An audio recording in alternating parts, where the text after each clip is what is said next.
My job, my job today is to introduce the Dana lecture, and then Yeah, thanks. Celia Quayum will introduce our esteemed speaker, Miss Antonia Hilton. So this is our second DEI focused grand rounds for this year. The Dana Lecture is a named lecture created at a Department of Psychiatry retreat many years ago.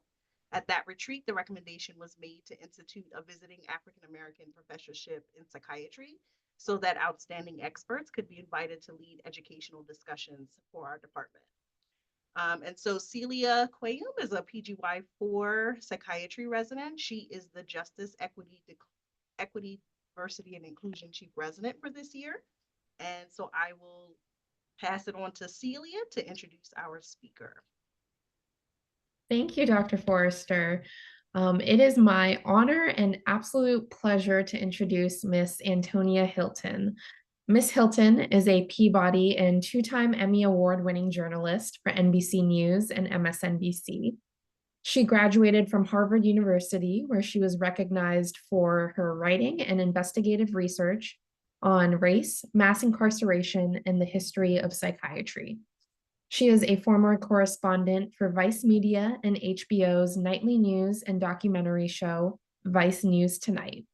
She is also the New York Times bestselling author of Madness, Race and Insanity in a Jim Crow Asylum, which recounts the powerful and deeply unsettling history of Crownsville Hospital, one of Maryland's last segregated asylums. Drawing from over a decade of investigative journalism, Madness brings to light the harrowing experience of Crownsville's patients and staff from the institution's inception in 1911 to its closure in 2004. Last week, myself and Dr. Janet Karanja, one of our wonderful child psychiatry fellows, held a very thought-provoking book club discussion on Madness with many others who are on this Zoom today. And a central theme that emerged during our conversation was the striking parallels between the systemic issues described in the book and the challenges we continue to encounter in modern psychiatry today. I'm sure this is a theme that will inform much of our discussion today, and we'll also make sure to reserve time at the end for audience questions. So, Ms. Hilton, thank you so much for being here today with us to have this very necessary and important discussion. Thank you, Celia, and thank you to all of you for being here today. I'm honored to be a part of this discussion and to be able to share some of my work with you all. So to start, for those who may not have yet read the book or who may not be familiar with Crownsville Hospital, could you give us a brief synopsis of the history of the hospital, as well as a little bit about what drove you to write this book and go on this journey? Absolutely. I tend to tell people that there are sort of two origin stories for this book. The very simple story is that I was just a freshman in college, actually, trying to figure out who I wanted to be and what I wanted to do. I stumbled into a lecture that was about the history of psychiatry, and I don't think I knew at the time that that was something that I could study, that I could do. And I, in about 45 minutes, fell in love.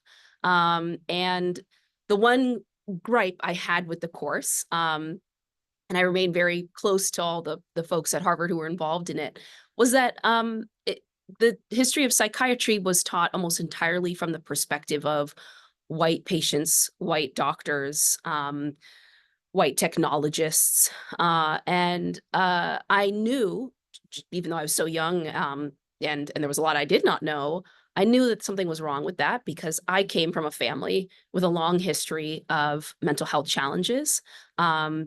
I have family members of mine who are doctors and who have worked and taken care of patients. And then I have many family members who have been patients, from all the way going back to my father's grandfather, who was sent to an asylum not unlike the one that's at the center of this book, to family members living today, who I write a little bit about in the book. And so I just went searching for something that reflected me, frankly. and to try to tell a story, to dedicate the time that I had in undergrad to bring patients and medical professionals who looked like me into the fold. And what I found was that there was an entire system around the country of these segregated Jim Crow asylums, but the majority of them had sort of quietly shut down, been destroyed. All of the records, in many cases, went with them. In the case of the asylum that my great grandfather, for example, was sent to, it has been turned into a Halloween sort of tourist trap ride. So there's really no space to do real dedicated research there. And so I became obsessed with Crownsville Hospital in Maryland for a few reasons. The hospital records had, many of them, not all, but many of them had survived and were housed at Maryland State Archives. The buildings still stand to this day in the woods in Anne Arundel County, Maryland. And there were living people who had been patients there, who had spent decades of their lives working there, that I could reach out to and talk to. And this was an institution that opened in 1911, but did not close until 2004. So within, I think, all of our lifetimes on this call. And so I spent those 4 years dedicated to this place. And pretty quickly after I first got a sense of the sort of the story the records could tell me, it became clear that I needed to do an oral history project as well. And so this is a book that marries two things. First, a sort of whole journey that I went on to get the permission from the state to get access to the hospital records, patient records that the state of Maryland has preserved. And then a 10-year oral history project of me getting to know dozens of people who worked at or were patients at this institution.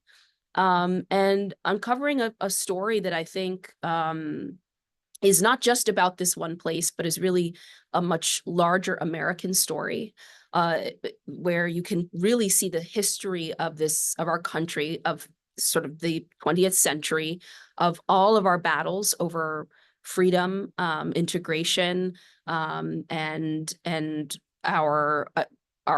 our minds and our health and our well-being, all through the lens of this one place. And it is an institution that, at least as far at this point in my research over the last 10 years, the one thing that separates it from all the other sites I've ever studied was that it's the only asylum that ever forced its own patients to build it from the ground up. And so its story begins in 1911 with 12 Black men being marched into a forest and having to start the backbreaking work of working alongside state contracted electricians and contractors to build the place that would then essentially incarcerate them. And it ends in 2004 with a hospital that had integrated as almost entirely Black staff and still a large Black patient population, and is struggling to serve that community well, as deinstitutionalization has taken hold, but the community still doesn't have the resources that it needs to actually absorb the people looking for and seeking treatment. And so I sort of cherish the opportunity to bring the story of this place to life, but also to help people, I think, better understand our country, the psychology of this country, through the intimate stories of the people who lived and worked there. And so that is madness. I think the one thing to add to it for anyone who even has read the book is now the state of Maryland is working to restore the 500 remaining acres of the hospital's property, to create a small museum there, and to do their own oral history project now to record interviews with living community members, so that they can, for the first time in more than 100 years, sort of properly recognize what happened there, and who was affected and who contributed. And thank you, Dr. Forrester, for putting in the chat that, this is a moderated discussion. So feel free to ask any questions in the chat or raise your hand, and we'll also leave some time for questions at the end. But Ms. Hilton, you mentioned that a little bit about your own family's experiences with mental health. And that was one of the things I really loved about the book, was that you kind of interwoven amongst the stories of Crownsville are stories about your own family's experiences with mental illness and navigating the mental health system, both in the past and right now in the present. So I was curious, why it was so important for you to weave in those stories about your own family, and how did you approach this subject with your family when interviewing them for this book? Yeah, I thought about that decision in a few ways. The first was sort of my journalist hat, which is, as a journalist, we are expected to disclose to our viewers, our readers, our listeners, any personal connection we might have to a story. And so as I was developing this work and thinking about how I could translate it for an audience of people who maybe haven't worked with any of this kind of material before, may not be very familiar with it, how do I bring them into the story, and how do I explain to them why I'm even telling it? Why am I your narrator? Why am I here? It became pretty clear to me that I need to tell them that I had a personal connection. And then from there, a million other questions came. How much of the personal connection do I disclose? How do I approach family members about what they're comfortable sharing? And I was really nervous about this part of the process, because I'm sure there are people on this call who can relate to this. I come from on my father's side, an African-American family, on my mom's side, Afro-Cuban family. Two communities that do not love talking about mental health. There's a lot of stigma and shame. My family tended to want to hide these stories. I write at one point in the book about my father's first cousin and sort of mentor and good friend growing up, who developed schizophrenia and is killed by a police officer in Mobile, Alabama, in the midst of a mental health episode. And this is someone my dad revered and loved, but the family response was to actually hide him. It wasn't until just a few years ago that they started taking photographs that he was in and putting them back on the family mantle, or talking about him more openly. And he was killed back in the 70s. And so that's the amount of time it's taken for people to process and to become comfortable. I mean, I had the kind of parents who, when I asked them as a child about getting a therapist, told me, "Oh, that's not something that people like us do." I have family members who viewed therapy and psychiatry as a form of white people's mind control. I mean, I say that not even to be funny. That's seriously what they believe and believed. And so I knew it was going to be challenging, and I was really nervous going into some of those conversations. But then I was also very pleasantly surprised. A number of my family members, it seemed like they were just waiting for someone to want to talk to talk to them about this. They were waiting to tell their story. And so, one of the people I interviewed extensively was a great aunt of mine who's well into her 90s now. And she was present for my great grandfather, who was sent to an asylum in Michigan. She was present for sort of everything that led up to and then transpired after that.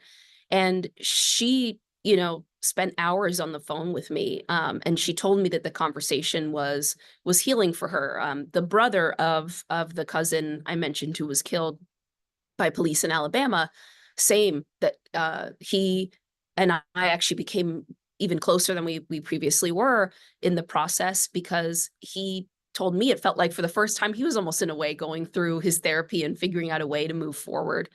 And then in a way, my family was kind of forced to come to the table on all these issues, because while I was working on the book, at the beginning of the pandemic, a loved one of mine started to experience psychosis.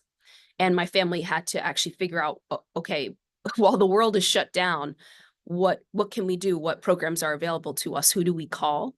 And we had to learn a lot of lessons the very, very hard way. And even though I come from a very big family, most of us have good health insurance. It was hell trying to get this person the care that they needed, and trying to find them a provider who looked like them and who understood the issues that they wanted to talk about.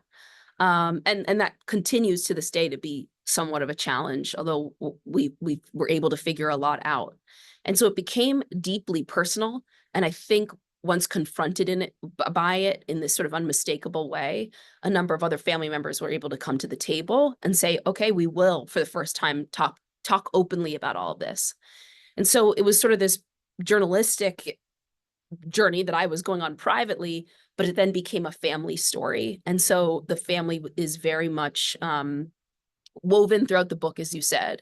And I think, as I've heard from readers over the course of the last year, it's really strengthened the book. It's made me very close to my readers who reach out to me and open up to me about things they're experiencing in their own lives.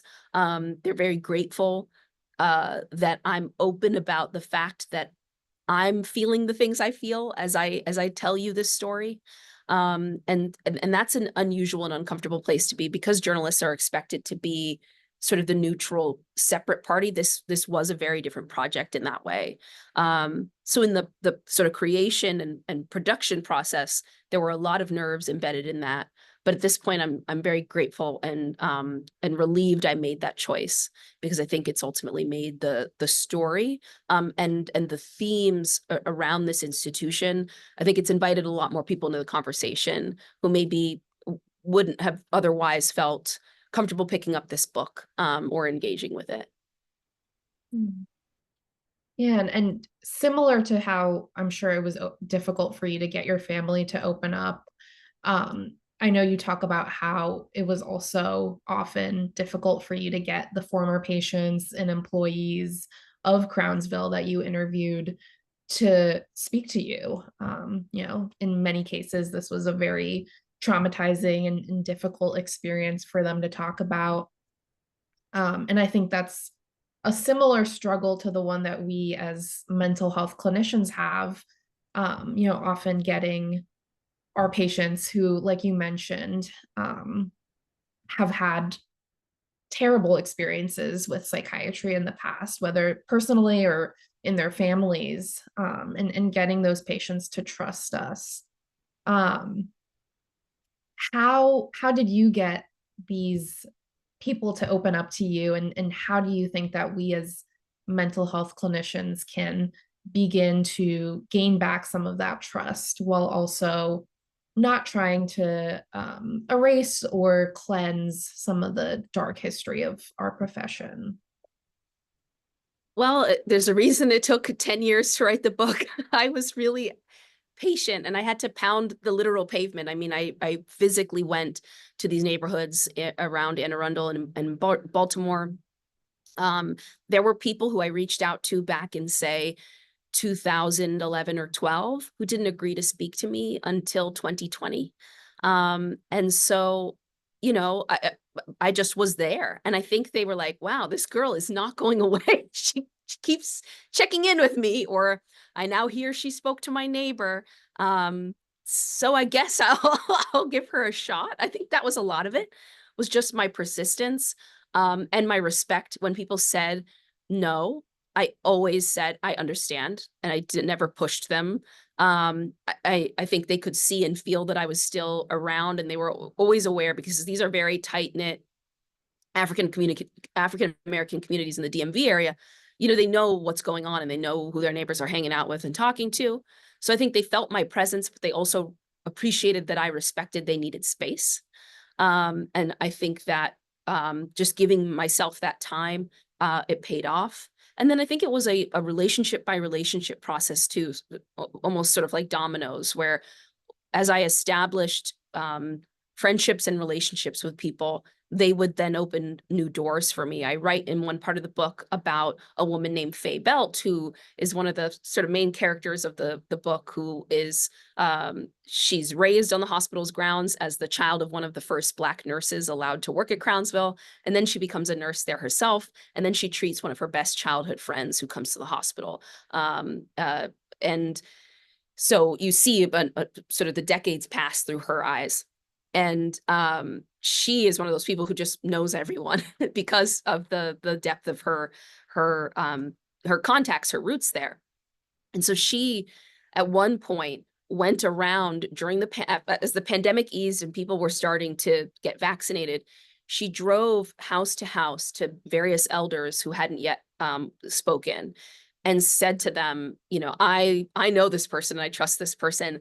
Please be at my house on this day. And she did not tell me she was going to do this. So she invites me over for lunch, and I think I'm just going into her house and we're stopping by, and then we have other things to do. And I go into this back room, and there are more than a dozen people at a table, all of whom are people I've been trying to reach for years. I've left voicemails at their on their landlines. I've emailed their kids. And there they are.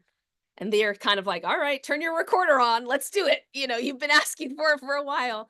And, you know, I almost started to cry when that happened, because it just showed, well, I was just incredibly grateful to Faye and to her family. But also it really showed me a lot of how this community works, and how trust is built. And I learned a lot of lessons from that I still apply to my work every day at NBC. And then there were though some people, I should say, who were immediately ready to speak. Paul Lurs is someone who's also featured heavily in the book. He was the director of social work with adolescents at the hospital for about 40 years.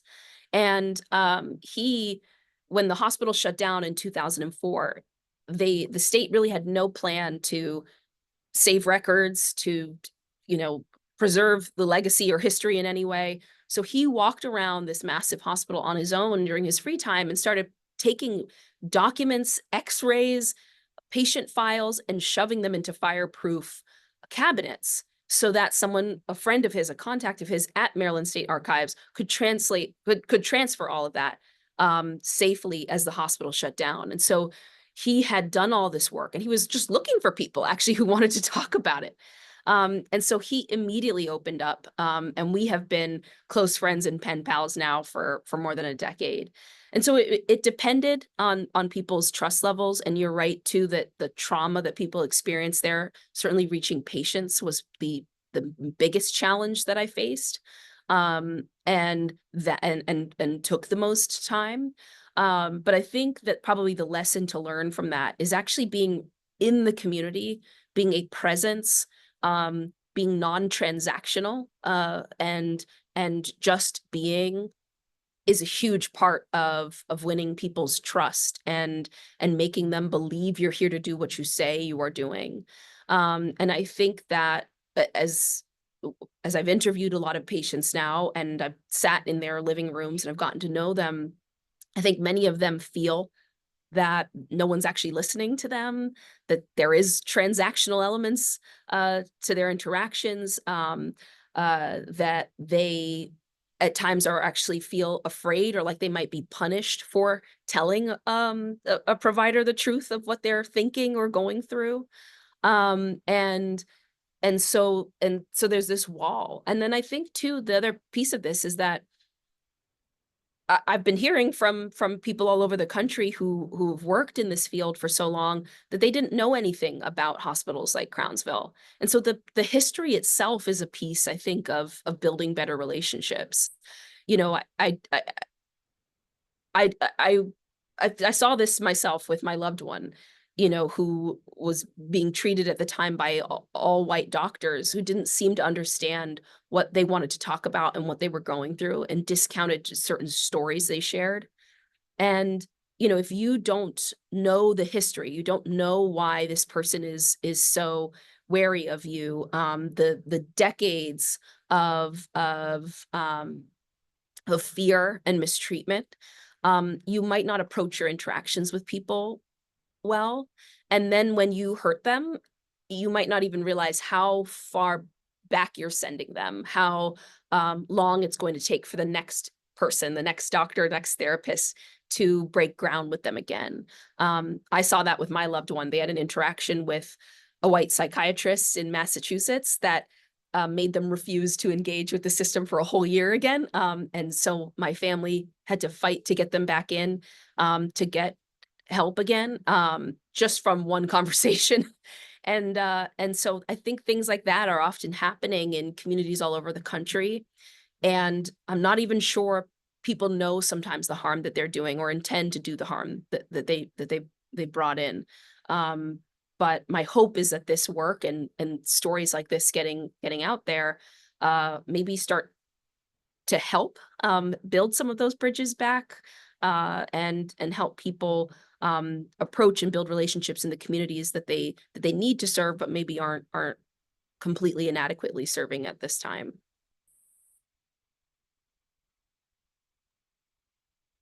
Thank you so much. I want to just ask a question as well, Ms. Hilton. I think we've talked a lot about sort of like the history serving as a bridge into sort of helping with the equity of the care that we're delivering now. But I think some people still feel a little bit removed from the history. You mentioned several times that the hospital closed in 2004, which really was not that long ago. But sometimes hearing it opened in 1911 makes it feel more removed.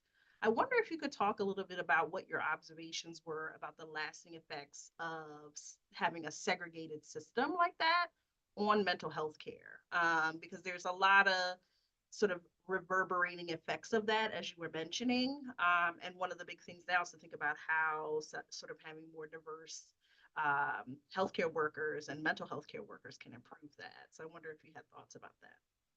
Yeah, and there's a reason this book goes very kind of carefully by in chronological order. And that's because I've separated the book into these 5 sections, 5 eras of the institution.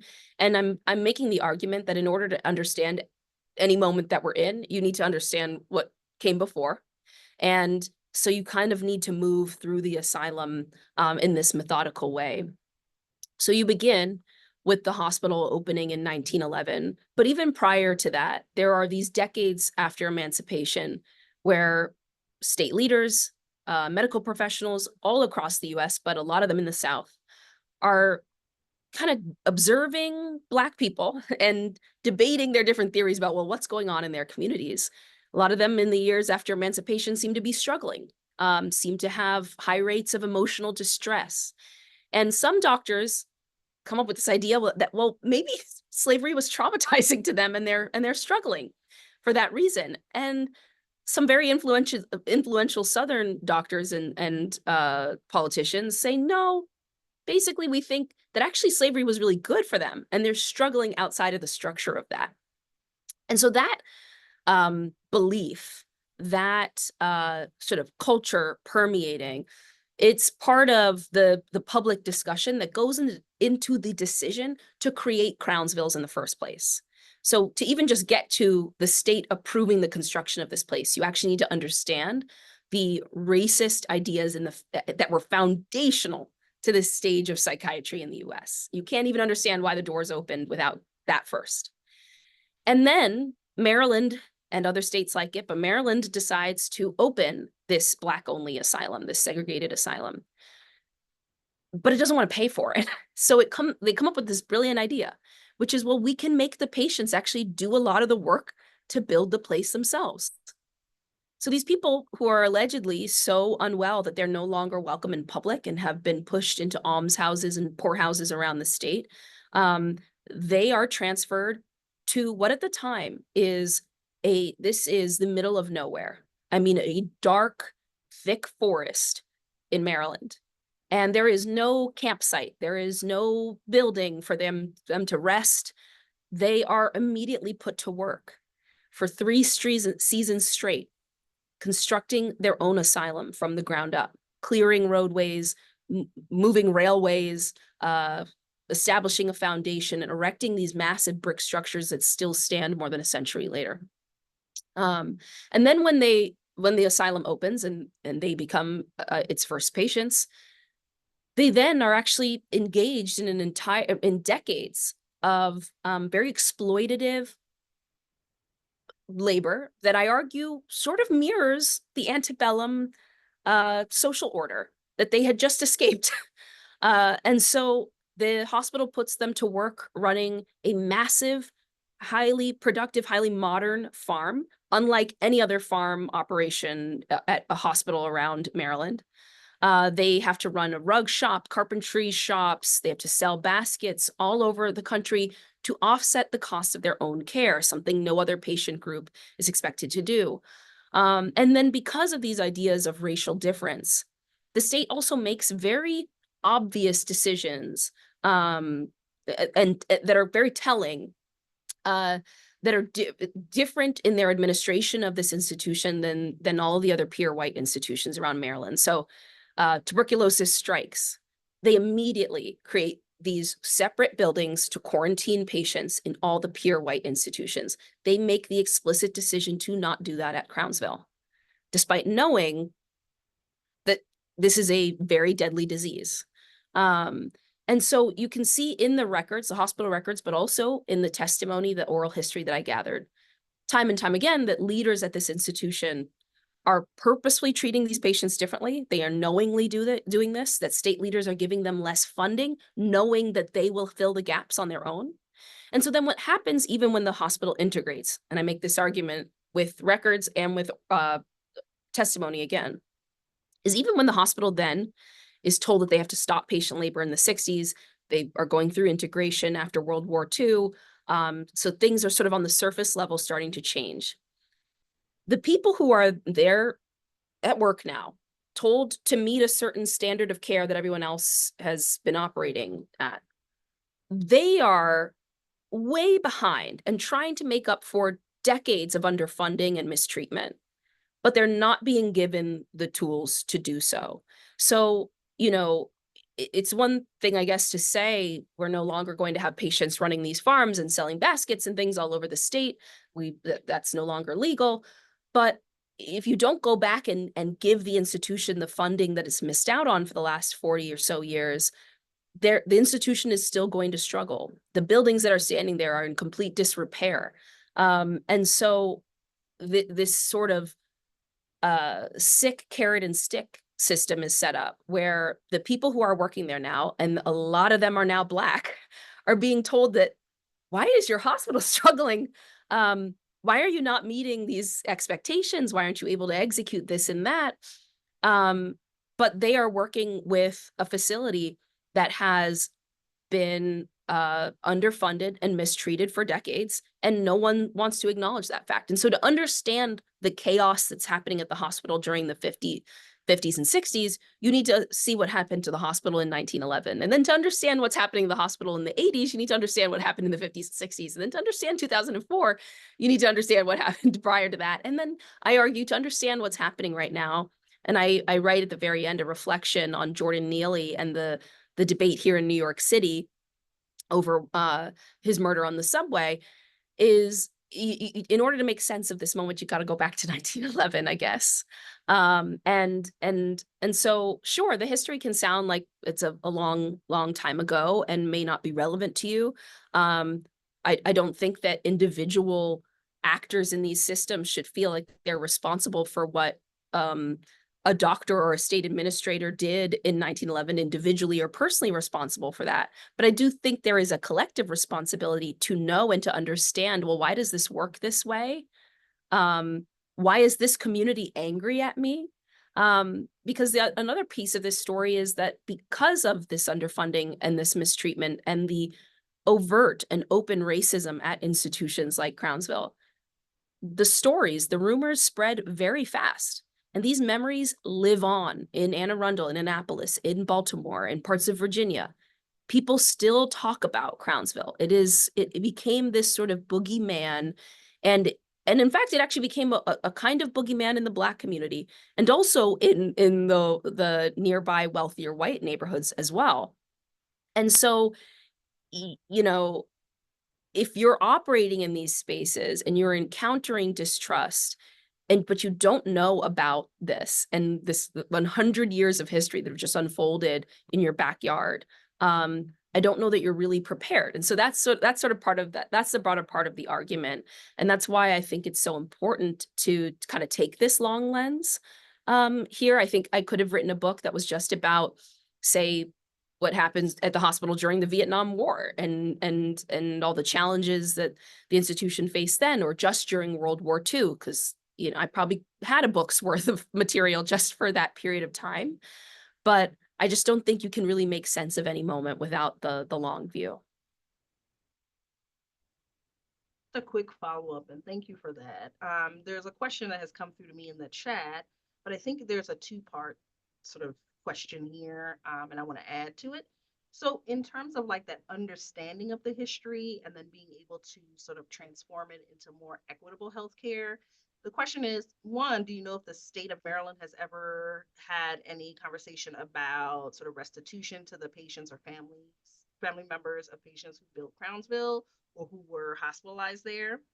And then also when we're thinking about sort of the legacy of what institutions like Crownsville offer us, what should we be considering, especially for an institution like ours, who is poised to service West Baltimore, which is a largely Black population, in terms of integrating that history into what we're doing today? So on the piece of restitution or reparations of some kind, Maryland has not taken that step and has not seriously engaged. I'll tell you though that patient families have raised that issue. And one of the major pieces that I think has actually compounded the mistrust is that the state makes it incredibly difficult to get access to records. So, and many of those records were destroyed. One employee alleges that, he was that aware that there was a decision to purposely shred a lot of records having to do with patient mistreatment at the hospital during the closure. Um, and so in order to get into the Maryland State Archives, in order to get family records there, you go through a process that can drag on for months and months and months. I'm sure all of you are very familiar probably with the process I went through, the IRB process. And the state of Maryland gave me the runaround repeatedly to the point where professors at Harvard at a certain point had to reach out to them on my behalf to kind of say, she's done everything, you told her she needed to do, like, let her in there. So, but not everybody has that time, the resources, the letterhead to get that help and get in the door. And so a lot of people they reach out to me. They reach out to a woman named Janice Hayes Williams, who's a local historian in Annapolis, who's done a lot to uncover the names and stories of the people buried in the patient cemetery, because the majority of them are buried there as numbers and not names. And so she's done all this work unpaid to just go through death records and try to match these plots to people.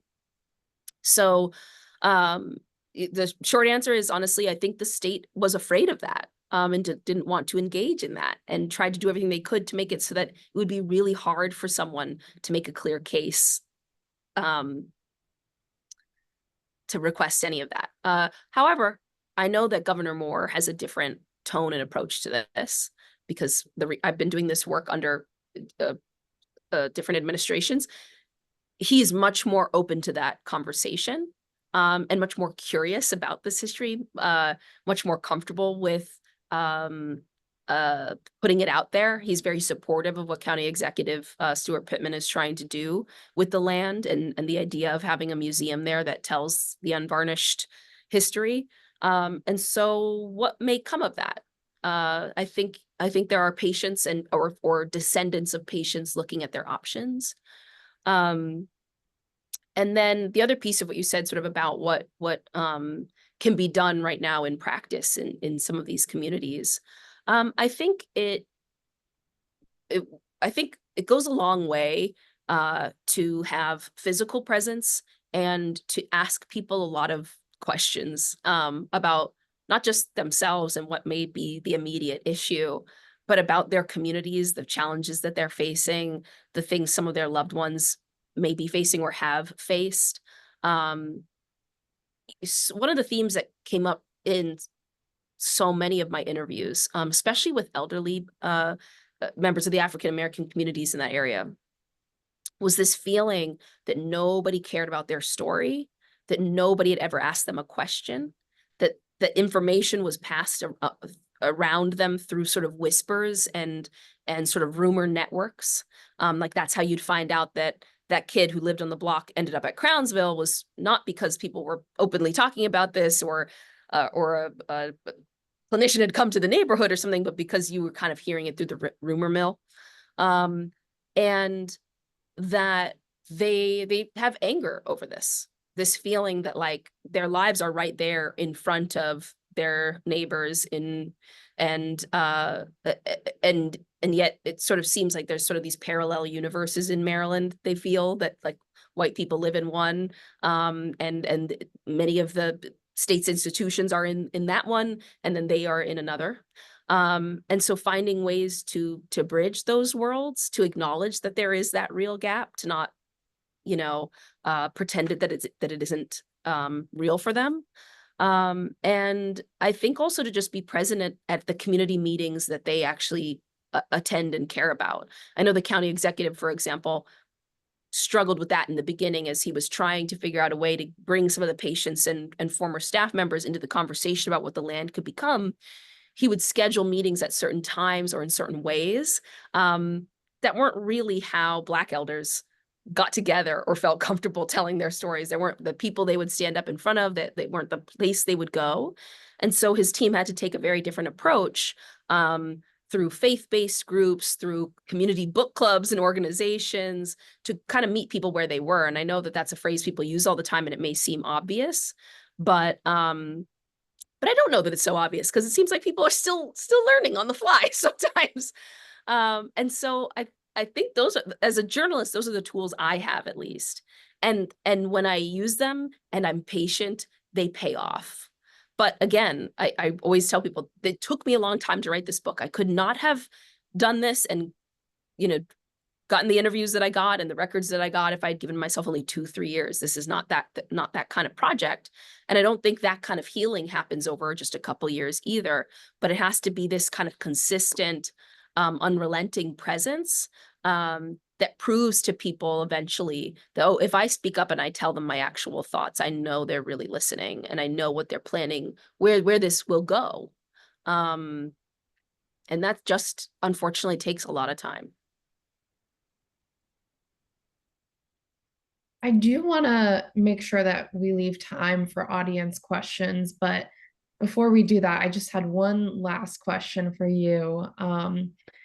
What do you feel like is the biggest message or takeaway that you hope that we, specifically as mental health clinicians, take away from this book and from this discussion? Oh, it's hard for me to pick one.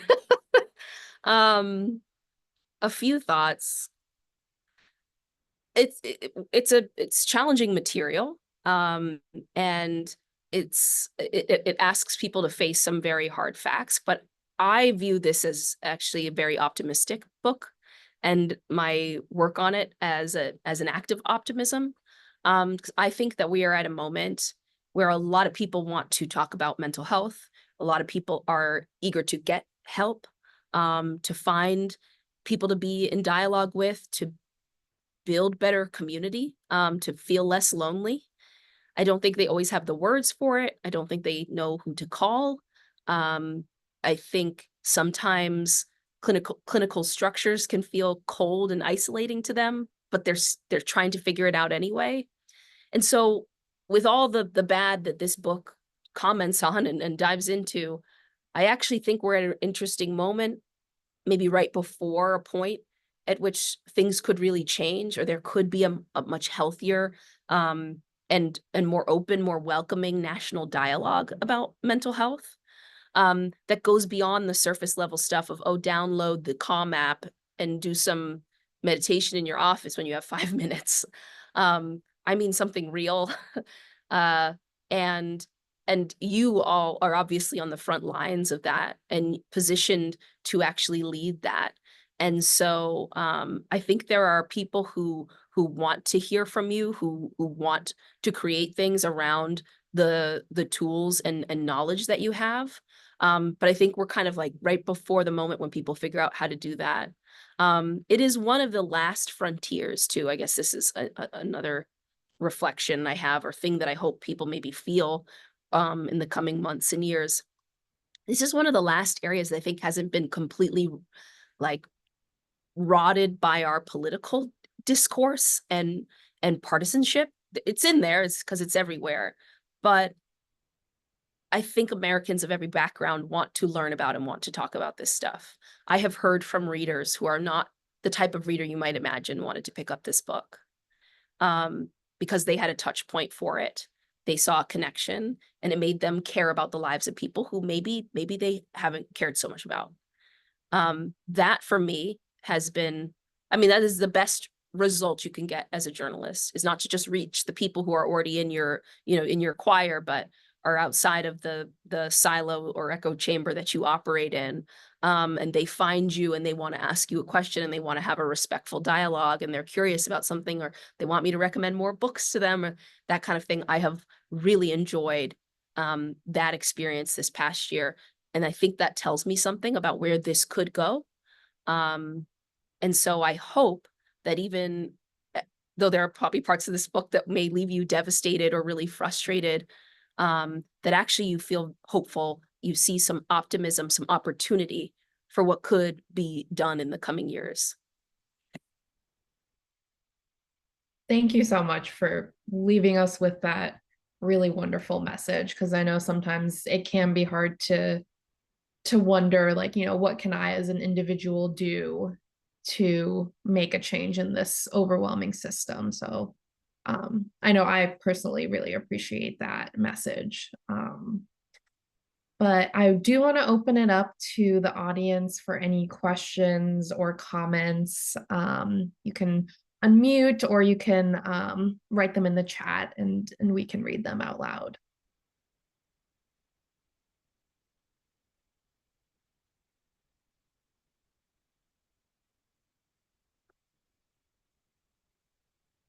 While we're waiting for people to think of questions or to share comments, just want to remind everybody that for those who are claiming CEU credits, there's a QR code and a survey link in the chat, just in case you haven't been moderating or looking at the chat. So yeah, just anybody who has just questions, comments, things that you're taking away from this conversation today, we would sort of welcome.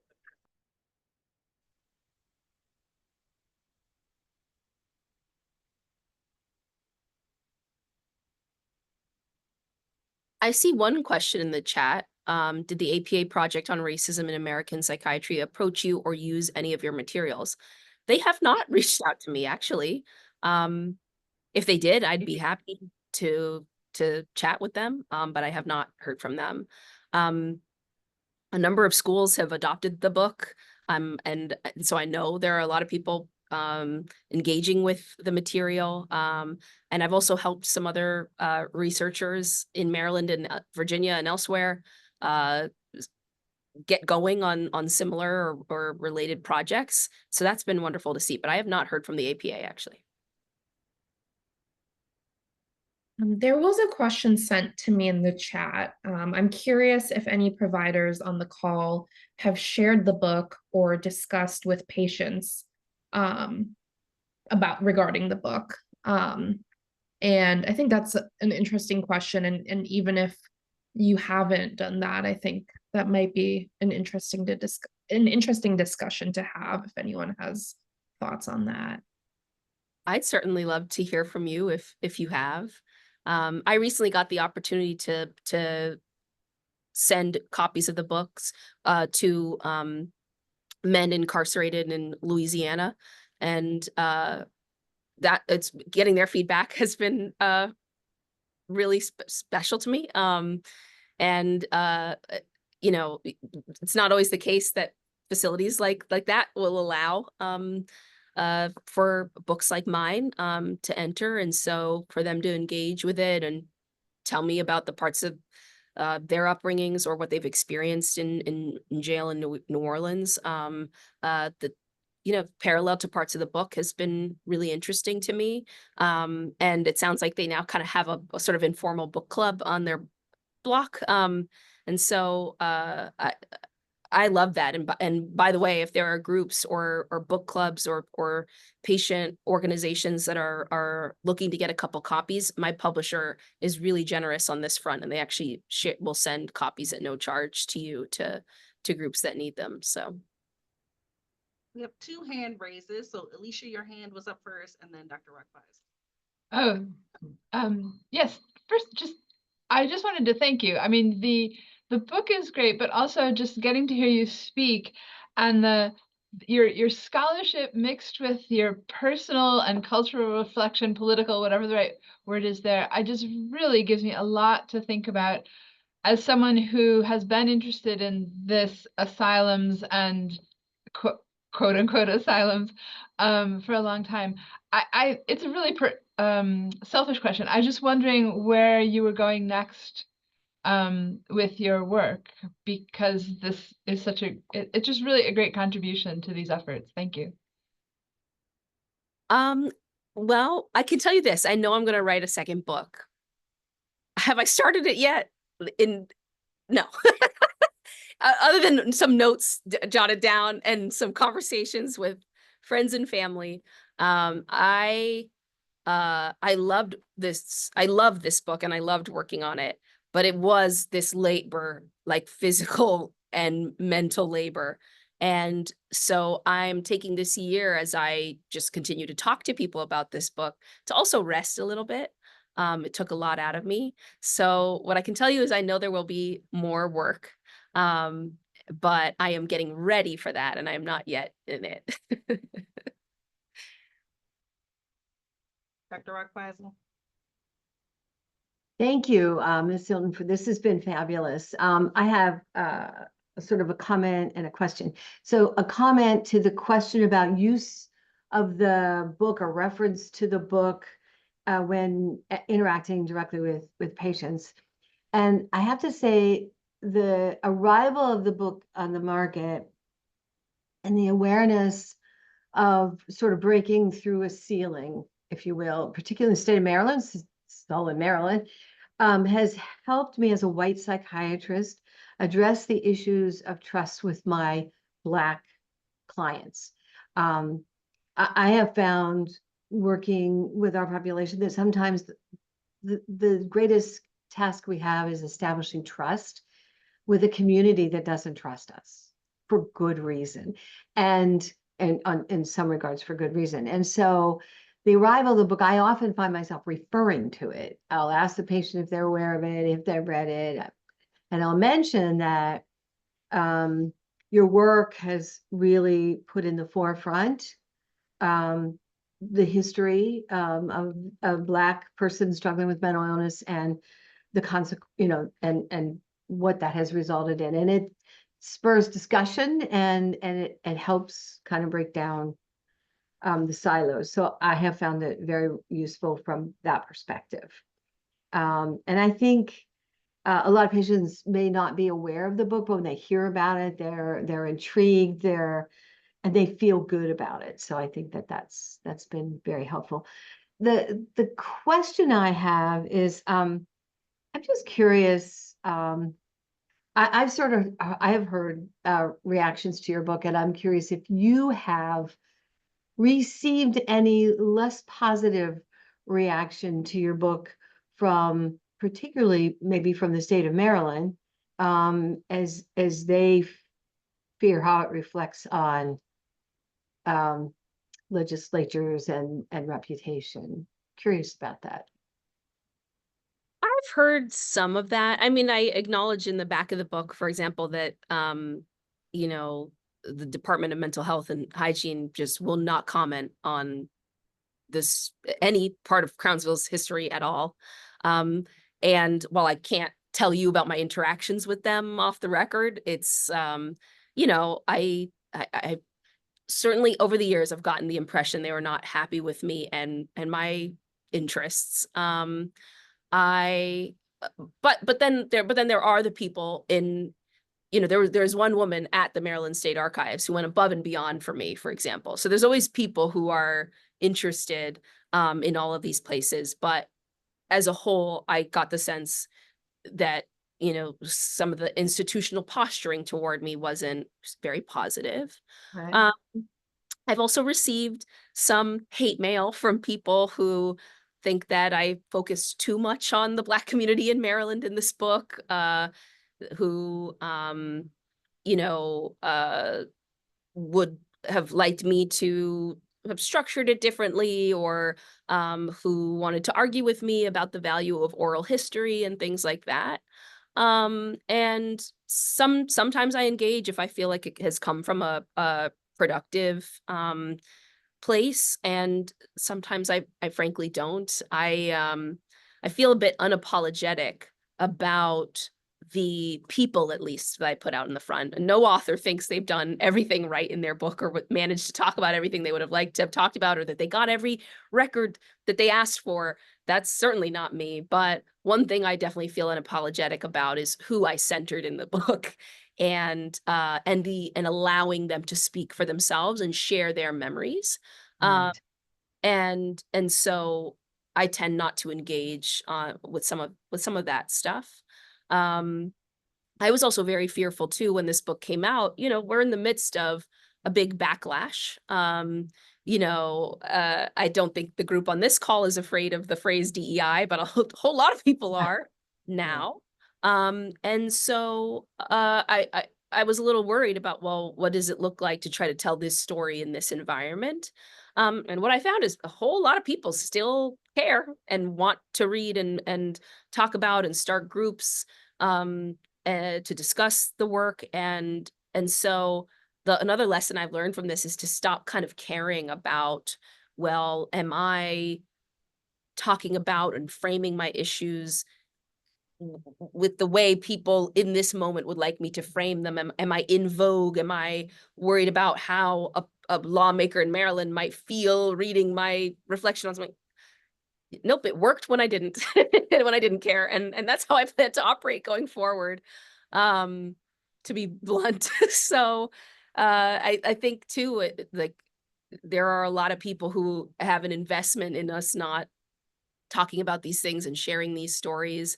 And I I I don't want to allow them to influence my decision making, the chapters I choose or the things I trim. And so I've engaged with some of that, but I stand pretty firm in the decisions that I made. Thank you for that. And thank you for sharing what you shared about uh, discussing the book with some of your patients. I Yes, appreciate that. That means a lot to me. you're welcome. The chat has activated a bit. There's a couple things. The first thing is, do you know if Paul Lurs has been recognized for what he did to save the history at Crownsville by trying to save those records? He has been recognized. He's a little local celebrity now in Annapolis. And so he's been recognized in a way, certainly by community members and by a few organizations. He's quite elderly, so he does not love to go to events and be recognized in a super public way. I know that some groups have tried to give him awards and things like that, and I think he said no. Um, because he's never been the type of person who was doing this for recognition. He is really just one of those people who's doing the work for the work's sake behind the scenes. Um, and he is just really happy now to know that um, other people can take a look at the things he's known for so long. And he and I talk 2-3 times a week. He is almost like a surrogate grandparent to me. So I know he's doing really well, but he spends most of his time with his grandkids and making homemade fig jam. And he is not thinking about some of the stuff I was just saying, like the political response or any local stuff. He kind of wants no part of it. He feels like he did his part, and now he's gonna go enjoy his life. And I'm happy for him on that front. As he should. And then there's two comments. So Dr. Karanja mentions that Dr. Edwards, who is our fellowship training director for child and adolescent psychiatry, has gotten a copy of your book for all of the child psychiatry fellows. So we appreciate that. And shout out to Dr. Edwards and the Child Psychiatry Fellowship. And then another comment from Alejandro Ortiz referencing that he references your book as part of his history of psychology lecture. To make psychology students aware of the content of the book. Thank you. And then there's a final question before I'll let Celia wrap up with our thank yous. If families shared the safe and supportive ways they were able to re-engage with mental health, like the family members that you talk to, what were some of the key points that we as clinicians can include in our care and approach as we continue to reassess our engagement with families? And If for they this shared question, it. do you mean my personal family members or the families around Crownsville that I've interviewed? I'm assuming the families around Okay. Crownsville. That's an assumption, though. So some of the ways that they engaged with me, or maybe it's the things that the elements of our interactions that made them feel safe in engaging in conversation about it. Um, for a lot of the elders, in person was a requirement. There was even if they knew how to use Zoom, and some of them did not, that they did not want to talk about these things over Zoom. You know, a lot of it was I'm sitting on your couch in your living room, or I have come over for almost like a luncheon at your home.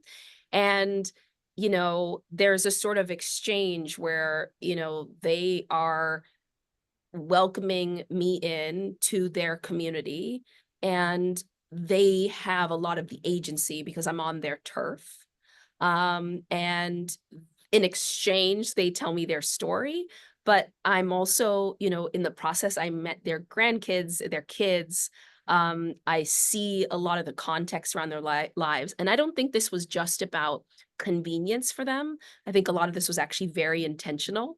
You know, you're asking me for, say, these very difficult memories or sensitive topics.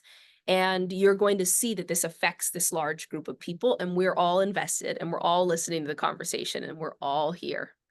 And what happens, this whole group of people is present for. And so that was something that I realized, like, oh, you know, this is a pattern. And I think it means a lot to them that I didn't just actually engage with them, but their whole family or the people that they love the most and matter the most to them get to have a piece of this too. So, you know, in addition to just say the 45 or so former nurses that I interviewed for the book, their kids all have my phone numbers. Their grandkids are friends with me on Facebook. You know, like there is a sort of, and that is a level deeper, or many levels deeper, than I go when I'm working on my typical story for NBC and I'm running to some city to interview someone about, you know, something that's happened. That's not typically required of me, but for this, that kind of sitting with the family and with the community was really necessary, and I think was key to then building that trust and relationship. I think the other thing too was that they asked me a lot of questions.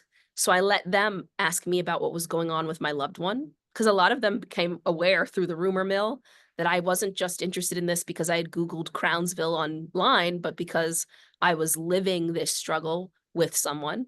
And so they would ask me, okay, well, what's going on with this person? And maybe I hadn't even ever told them I had something going on. And instead of maybe being uncomfortable with that, I did open up to them and told them, this is what's going on in my life. This is why I care about these things. This is why I'm asking you this question, because I want to know the answer for my own personal reasons too. So I let them get to know me. And I had one elder tell me once that she had done an interview with the Baltimore Sun, and that she didn't like the transactional nature of that, the I take from you and I leave. And so the feeling, that exchange was really key to it. So I think the sort of first part, that physical part of the exchange and the family presence, and then I think too, the being willing to give parts of myself to them, it was a big part of what made the difference there. I hope that answers the question about what helped people engage, because I think it's those soft skills that do it. There's not a specific tool I brought with me. I mean, I just had a simple recorder and a laptop usually with me. I had a notebook, but sometimes it was all happening so fast I could barely actually write any notes down. And so I really depended on my recordings, and I depended on my ability to get money to come back and forth to Maryland to do the work that I needed to do. But I think it was the soft skills that did 90% of the job. Ms. Hilton, thank you so much for taking the time to have done this work, and also to be here with us today. I know that I think I speak for a lot of us when I say that a lot of what we talked about today, I will definitely take with me into my practice. And just thank you for doing this important work and for being here with us today. Thank you all for being here with me, for caring about this work, for the work that you do day in and day out. We need more people like you in the world. And it's an honor to be here and to be in conversation with you. Thank you. And thank you, Celia, for leading a great discussion. Thank you, Anik, as well. So much. All right, everybody, this concludes Grand Rounds. Thanks so much again to Ms. Hilton, and thank you. And hopefully everybody takes a piece of what we talked about today, reads the book. I've shared some resources in the chat. Also in our diversity committee teams, there is a folder about medical racism in psychiatry and the history in Maryland, if people want to dig deeper for themselves. So thank you very much. Have a good day, everybody.